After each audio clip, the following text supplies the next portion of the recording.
Understanding Investments, a Few Minutes at a Time, by Daniel Dower. From Chapter 1, Defining Terms. Risk versus Uncertainty.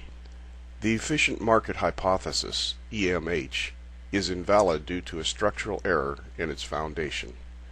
It assumes that since information is widely available, and since two heads are better than one, the crowd's consensus is the best we can do.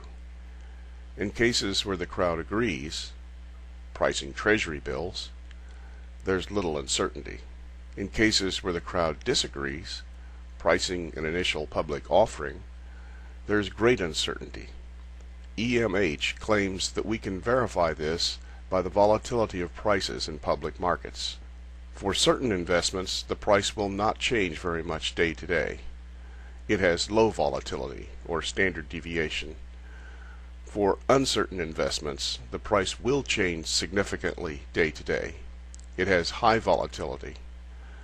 Since most of us can agree that we're uncertainty adverse, that is, all else being equal, we'd rather have $1 for certain as opposed to a 50-50 chance of either 50 cents or $1.50, then it makes sense that low volatility investments will be in higher demand. As a result, their price will rise and their return will fall.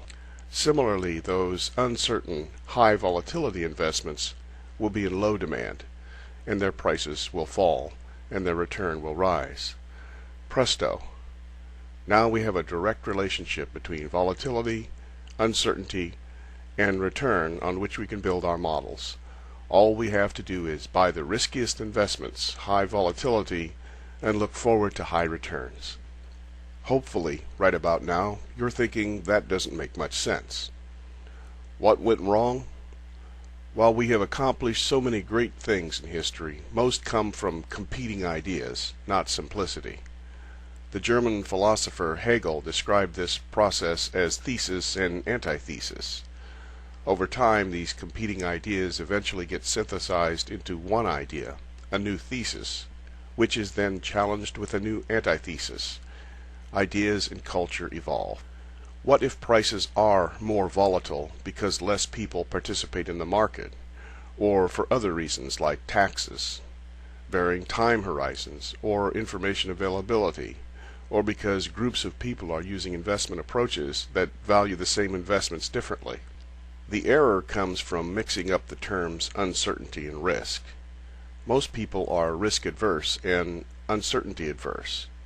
Mathematically, if uncertain investments paid a higher reward than certain ones, then one could make a large number of such investments and rely on the average return to be high. In efficient market theory, the prices of diversified, uncertain investments will rise sufficient to render their return the same as certain ones, negating the benefit of such efforts. If markets really are so efficient, analysis is a waste of time. EMH practitioners are certain of this. Anyone who succeeds by investing in public markets is lucky, nothing more. In 1984, Warren Buffett refuted this claim in a now famous debate, later published as The Super Investors of Graham and Doddsville, a dozen pages of pure reason that would make Kant jealous. Reading Buffett's Super Investors article is worth your time, I assure you. A Google search should find it on the web. This picture is from the Super Investors article. It depicts a girl buying a dollar bill for 40 cents. To a value investor, sometimes it's that simple.